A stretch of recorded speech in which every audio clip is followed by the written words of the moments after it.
नमस्कार दोस्तों, electrician education channel में आपका स्वागत है। दोस्तों, हम इलेक्ट्रीशियन ट्रेड के 1000 प्रश्नों को हल करेंगे। ये सभी प्रश्न बहुत ही इंपॉर्टेंट हैं।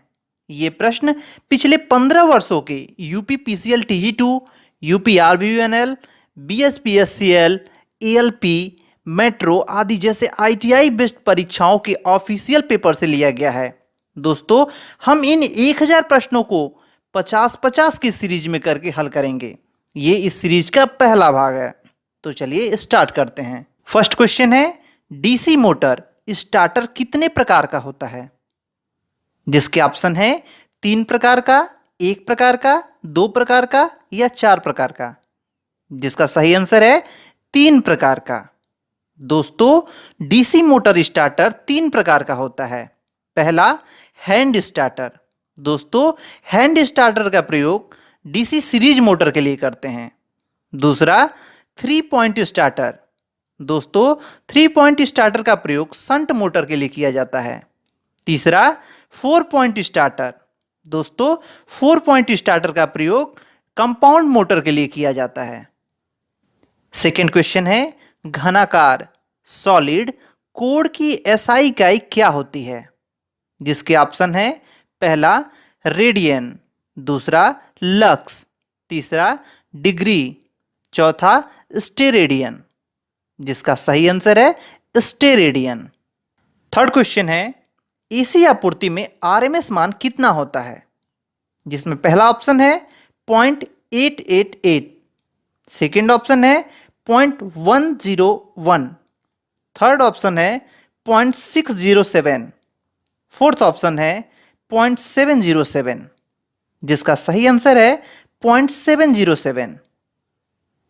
नेक्स्ट क्वेश्चन है, ट्रांसफार्मर के नो लोड करंट का मान कितना होता है? जिसमें पहला ऑप्शन है 2% से 5% तक, दूसरा ऑप्शन है 15% से 20% तक, तीसरा ऑप्शन है 5% से 10% तक, चौथा ऑप्शन है 10% से 15% तक। जिसका सही आंसर है 2% से 5% तक। अगला प्रश्न है, किसी 11 केबी वाले केबल के लिए वांछित खाई होती है? जिसमें पहला विकल्प है 1.5 मीटर, सेकेंड विकल्प है 0.9 मीटर, थर्ड ऑप्शन है 2 मीटर और फोर्थ ऑप्शन है 0.5 मीटर। जिसका सही विकल्प है 0.9 मीटर। नेक्स्ट क्वेश्चन है, जर्मेनियम और सिलिकॉन क्या होते हैं? जिसमें पहला ऑप्शन है सेमीकंडक्टर, सेकेंड ऑप्शन है कंडक्टर, थर्ड ऑप्शन है विसंवाहक और फोर्थ ऑप्शन है सुपर कंडक्टर। जिसमें सही आंसर है जर्मेनियम और सिलिकॉन सेमीकंडक्टर होते हैं। अगला प्रश्न है, भारत में बिजली के प्रचालन की आवृत्ति अर्थात फ्रीक्वेंसी कितनी होती है? जिसमें पहला ऑप्शन है 100 हर्ट्ज, सेकेंड ऑप्शन है 500 हर्ट्ज और थर्ड ऑप्शन है 50 हर्ट्ज, फोर्थ ऑप्शन है 1 हर्ट्ज।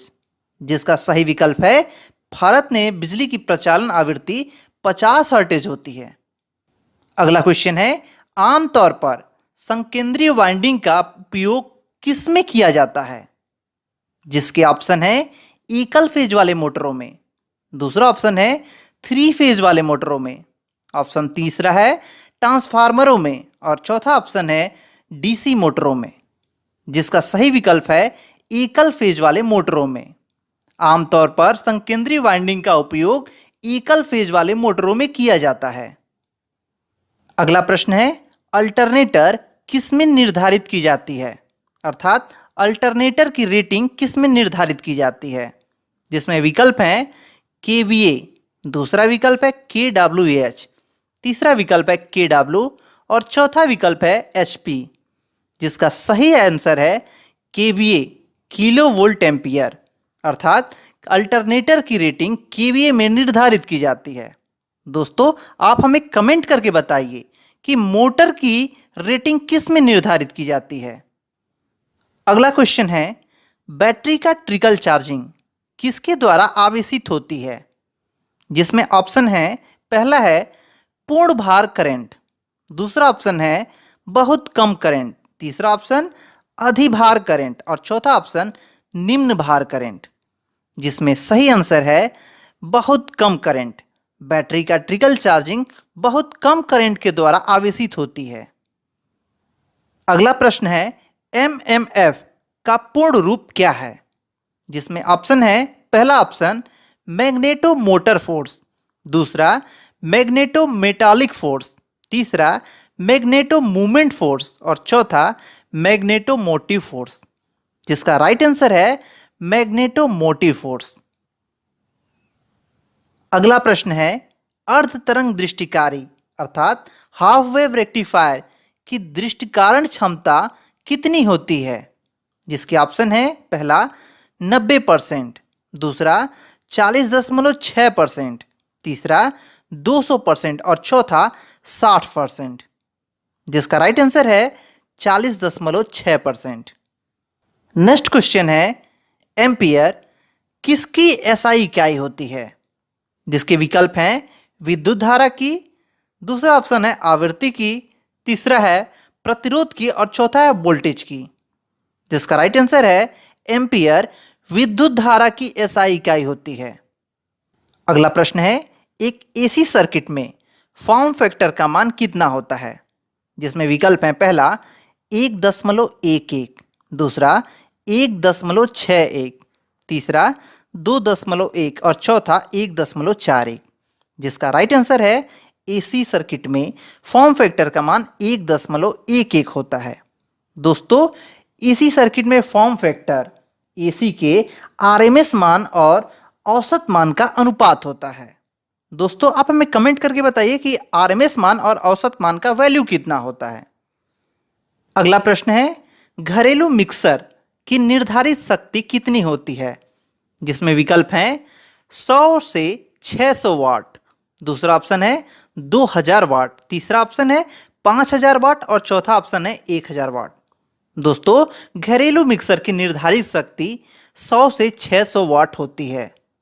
अगला प्रश्न है डीसी मोटर स्टार्टर का उपयोग किसके लिए किया जाता है, जिसमें ऑप्शन है पहला आर्मेचर के प्रतिरोध को कम करने के लिए, दूसरा फील्ड शक्ति का प्रतिरोध बढ़ाने के लिए, तीसरा पश्च ईएमएफ अर्थात बैक ईएमएफ को घटाने के लिए, चौथा प्रारंभिक विद्युत धारा को नियंत्रित करने के लिए, जिसका राइट आंसर है प्रारंभिक विद्युत धारा को नियंत्रित करने के लिए। डीसी मोटर में स्टार्टर का उपयोग प्रारंभिक विद्युत धारा को नियंत्रित करने के लिए किया जाता है।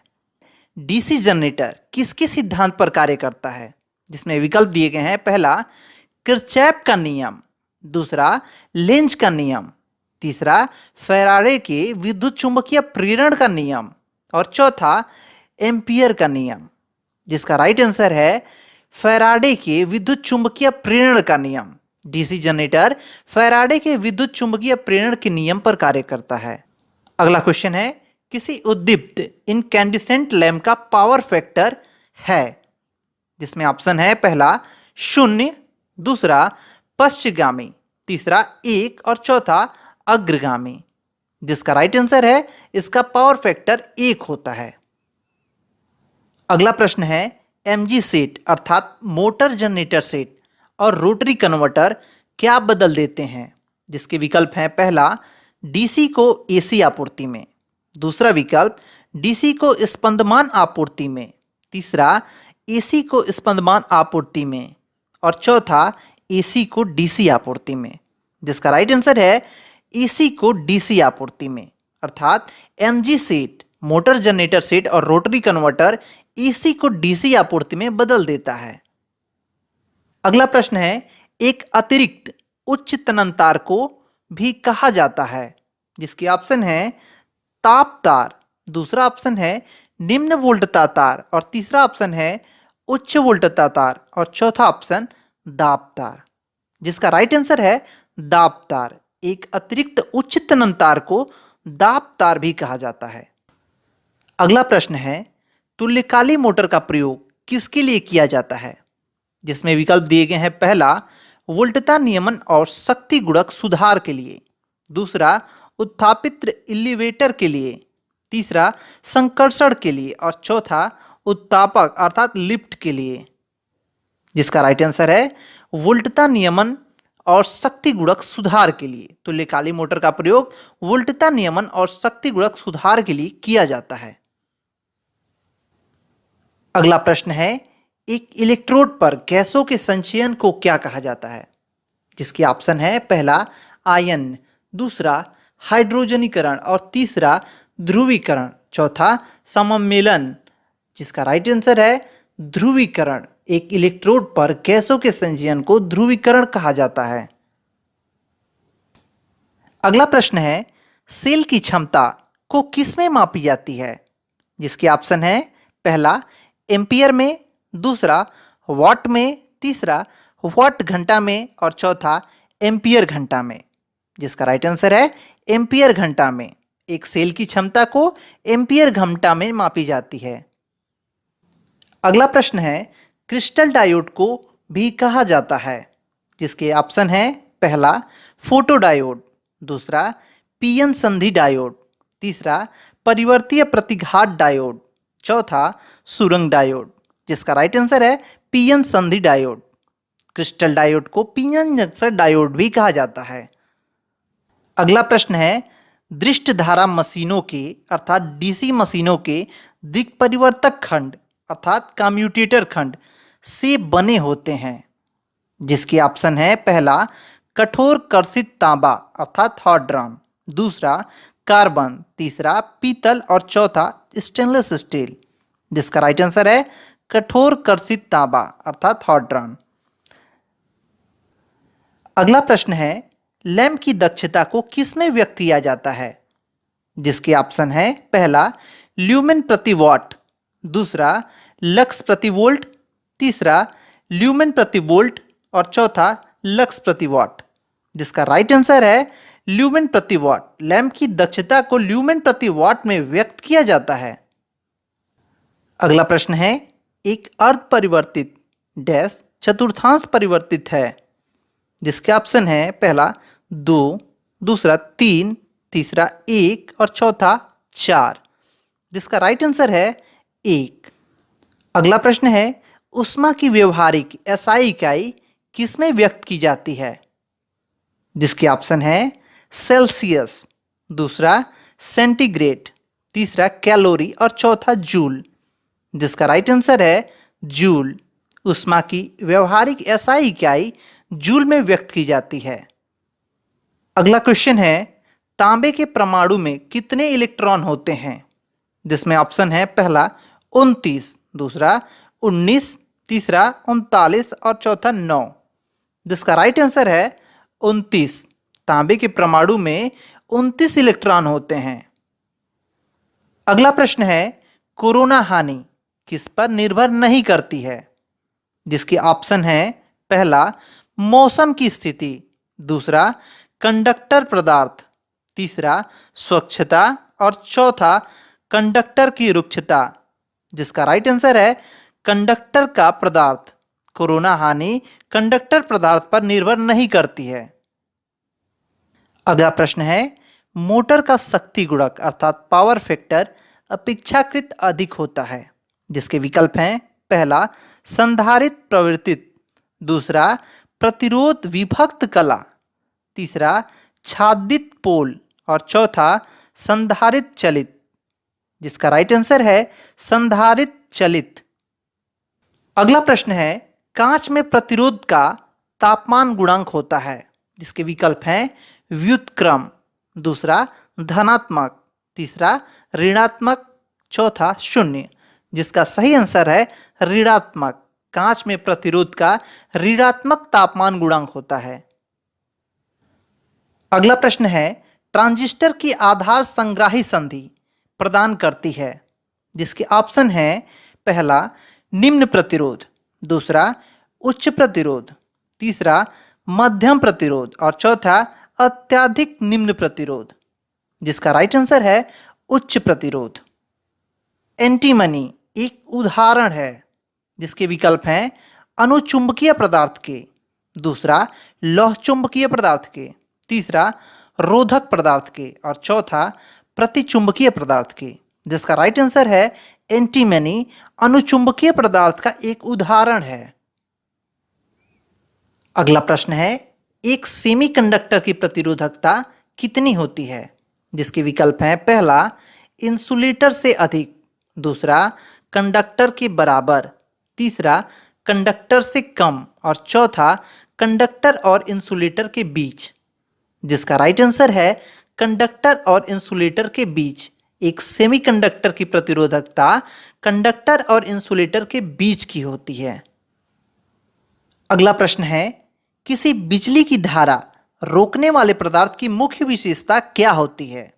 जिसके ऑप्शन हैं, पहला निम्न गलनांक, दूसरा अधिक धारा चालकता, तीसरा उच्च परावैद्युत सामर्थ्य, चौथा निम्न यांत्रिक सामर्थ्य। जिसका राइट आंसर है उच्च परावैद्युत सामर्थ्य।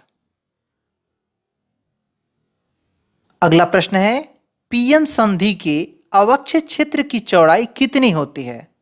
जिसके ऑप्शन है, पहला 0.5 माइक्रोमीटर, दूसरा 2.5 माइक्रोमीटर, तीसरा 1 माइक्रोमीटर और चौथा 2 माइक्रोमीटर। जिसका राइट आंसर है 1 माइक्रोमीटर। पीएन संधि के अवक्षय क्षेत्र की चौड़ाई 1 माइक्रोमीटर होती है। अगला प्रश्न है, दृष्ट धारा शंट जनित्र का मुख्य दोष क्या है? जिसके ऑप्शन है, पहला जनित्र वोल्टता कम होती है, दूसरा भार के साथ टर्मिनल वोल्टता में काफी कमी आती है, तीसरा यह महंगा है और चौथा शंट क्षेत्र परिपथ में उच्च प्रतिरोध होता है। जिसका राइट आंसर है भार के साथ टर्मिनल वोल्टता में काफी कमी आती है। अगला प्रश्न है, शक्ति जीटीओ की सिटकनी लैंचिंग धारा किस की कोटि में होती है? जिसके विकल्प हैं, पहला एम्पियर, दूसरा मिली एम्पियर, तीसरा माइक्रो एम्पियर और चौथा नैनो एम्पियर। जिसका राइट आंसर है एम्पियर। अगला प्रश्न है, ताप उपकरण विद्युत धारा के किस प्रभाव पर आधारित होता है? जिसके विकल्प हैं, पहला रासायनिक प्रभाव, दूसरा चुंबकीय प्रभाव, तीसरा ऊष्मीय प्रभाव और चौथा हॉल। जिसका राइट आंसर है ऊष्मीय प्रभाव। ताप उपकरण विद्युत धारा के ऊष्मीय प्रभाव पर आधारित होता है। अगला प्रश्न है, तुल्यकालिक मोटर में की आवश्यकता होती है? जिसके विकल्प हैं, पहला विकल्प 3 फेज प्रत्यावर्ती धारा और दृष्ट धारा आपूर्ति की, दूसरा केवल दृष्ट धारा आपूर्ति की, तीसरा 3 फेज प्रत्यावर्ती धारा आपूर्ति की और चौथा शून्य आपूर्ति की। जिसका राइट आंसर है 3 फेज प्रत्यावर्ती धारा और दृष्ट धारा दोनों की आवश्यकता होती है। अर्थात तुल्यकालिक मोटर में 3 फेज प्रत्यावर्ती धारा और दृष्ट धारा दोनों आपूर्ति की आवश्यकता होती है।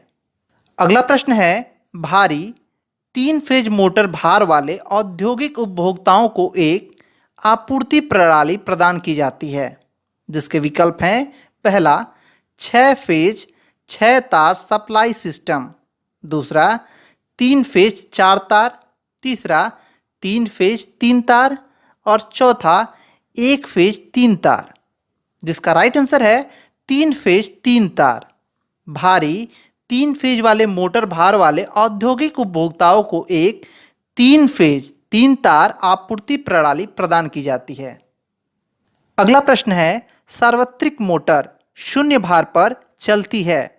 जिसके विकल्प हैं, पहला परिवर्तित गति, दूसरा उच्च गति, तीसरा निम्न गति और चौथा स्थिर गति।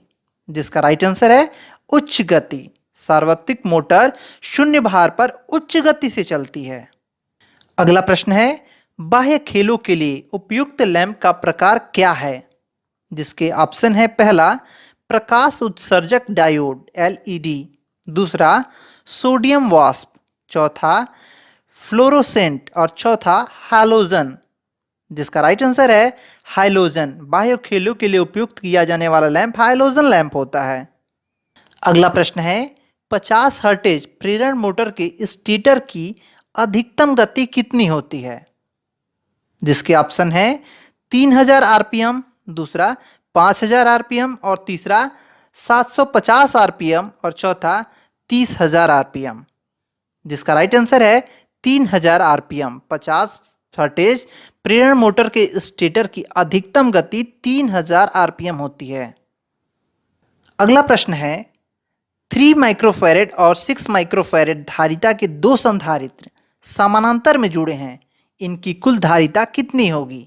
जिनके विकल्प हैं, पहला 2 माइक्रोफैरेड, दूसरा 3 माइक्रोफैरेड, तीसरा 18 माइक्रोफैरेड और चौथा 9 माइक्रोफैरेड। जिसका राइट आंसर है 9 माइक्रोफैरेड। 3 माइक्रोफैरेड और 6 माइक्रोफैरेड के दो संधारित्र यदि समानांतर में जुड़े हों तो इनकी कुल धारिता 9 माइक्रोफैरेड होगी। अगला प्रश्न है तार प्रमापी का उपयोग किसके निर्धारण के लिए किया जाता है? जिसके विकल्प हैं, पहला तार के कारक, दूसरा तार की सामर्थ्य, तीसरा तार की पदार्थ संरचना और चौथा तार की चालकता। जिसका राइट आंसर है तार के कारक की। अगला प्रश्न है मापक यंत्रों के परिप्रेक्ष्य में सबसे प्रभावी अवमंदन प्रणाली क्या है? जिसके विकल्प हैं, पहला वायु घर्षण प्रणाली, दूसरा एडी धारा प्रणाली, तीसरा तरल घर्षण प्रणाली और चौथा गुरुत्व नियंत्रण प्रणाली। जिसका राइट आंसर है एडी धारा प्रणाली। अगला प्रश्न है कैथोड किरण दोलनदर्शी अर्थात सीआरओ का हृदय क्या होता है? जिसके ऑप्शन है, पहला ऊर्ध्वाधर प्रवर्धक, दूसरा क्षैतिज प्रवर्धक, तीसरा कैथोड किरण नलिका अर्थात सीआरटी, चौथा दोलित्र। जिसका राइट आंसर है कैथोड किरण नलिका अर्थात सीआरटी। कैथोड किरण दोलनदर्शी सीआरओ का हृदय कैथोड किरण नलिका अर्थात सीआरटी को कहा जाता है। दोस्तों, वीडियो अच्छी लगी हो तो एक लाइक जरूर कर दें और हमसे जुड़े रहने के लिए हमारे चैनल इलेक्ट्रीशियन एजुकेशन को सब्सक्राइब कर दें और बेल आइकन दबाकर नोटिफिकेशन ऑल पर कर दें ताकि हमारे द्वारा अपलोड होने वाली सभी वीडियोस की नोटिफिकेशन आपको सबसे पहले मिलती रहे। दोस्तों, इस पेपर में 50 क्वेश्चन सॉल्व किए गए हैं। दोस्तों, आपके कितने सही सवाल हुए? आप हमें कमेंट करके ज़रूर बताएं कि इन 50 क्वेश्चन में आपने कितने क्वेश्चन सही किए। तो मिलते हैं दोस्तों एक नए वीडियो में, तब तक के लिए नमस्कार, आपका दिन शुभ हो।